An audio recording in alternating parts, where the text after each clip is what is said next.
ZeroTrusted.AI secure AI prompt. This is where you're going to do all of your work, specifically as you connect to the different large language models and agents. So this is an administrative view, so your users aren't going to see this. It's going to look more like just this area here, like you would see in ChatGPT, Gemini, Grok, and those type of things. You can also set it up so that you have your prompts preloaded for you or your Giga prompt set up, and you can set up as many models as you want.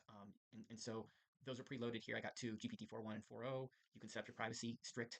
Context aware means that it'll look at your security and privacy settings and look at the text that you're putting into the prompt or the documents you're uploading, and it will actually look at it from a contextual perspective or disabled. Like I said, this is admin. Disabled means that the privacy, it's not going to do a privacy check. It's not going to look at what words are, PII, PHI, or sensitive to your organization.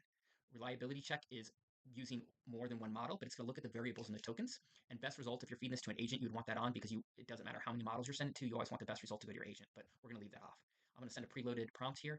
You can see it's running and it's telling you exactly what it's doing in the center and on the right-hand side here. So you can see it scrolls, it's looking for privacy issues, it's looking for compliance issues, it's looking for reliability issues, it's scoring the responses of each of the LLMs that I've set up here. And you can see I can go up and you can look at the privacy issue. So it noticed the name, the date of birth, social security number, and a bunch of the sensitive PII and PHI data. And then in green here, what it did is it actually anonymized it before it sent it. So none of your sensitive data went to these third-party models. You might change that if you have a first-party model. You can also do analysis to see why we scored each model better. We have a 99 here. You can actually look at the variables that went into the input tokens into the model, and then the scoring of the output tokens here.